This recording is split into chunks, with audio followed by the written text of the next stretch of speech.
سیدنا علی المرتضیٰ شیر خدا کرم اللہ وجہہ الکریم پیدا ہوئے، اور 15 رجب المرجب کو امام جعفر صادق رضی اللہ تعالی عنہ پیدا ہوئے۔ آج ہم بات کریں گے سیدنا علی المرتضیٰ شیر خدا کرم اللہ وجہہ الکریم پر۔ تو آپ کا نام نامی اسم گرامی آپ کے والد ابو طالب نے زید رکھا، اور آپ کی والدہ ماجدہ طیبہ طاہرہ فاطمہ بنت اسد رضی اللہ تعالی عنہ آپ کا نام رکھا اسد۔ آپ کا کیا نام رکھا؟ اسد۔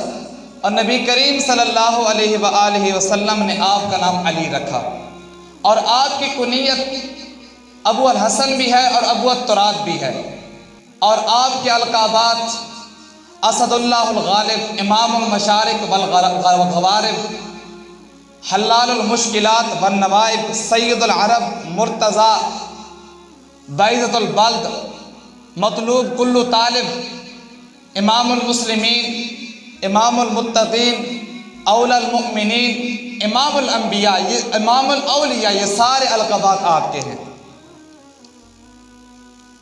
اور آپ کی علم کی وجہ سے آپ کی شخصیت کو دیکھا جائے، آپ کی عبادت کی وجہ سے آپ کی شخصیت کو دیکھا جائے، تو ہر لحاظ سے آپ کی شخصیت اعلیٰ و عرفہ ہے، عرفہ و اعلیٰ آپ کی ایسی شخصیت ہے۔ اور قرآن پاک کی آیتیں جو نازل ہوئی ہیں، حضرت علی کا یہ اپنا قول ہے، آپ نے فرمایا کہ ما نازل فی احد من کتاب اللہ ما نازل فی علی، جتنی آیتیں علی کے بارے میں نازل ہوئی ہیں اتنی کسی امت میں کسی صحابی کے لیے نازل نہیں ہوئی۔ جتنی آیتیں اس علی کے لیے نازل ہوئی ہیں اتنی آیتیں کسی امتی کے لیے نازل نہیں ہیں۔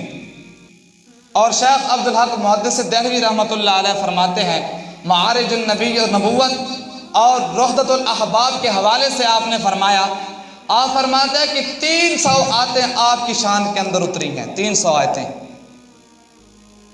سیدنا علی المرتضیٰ شیر خدا کرم اللہ وجہہ الکریم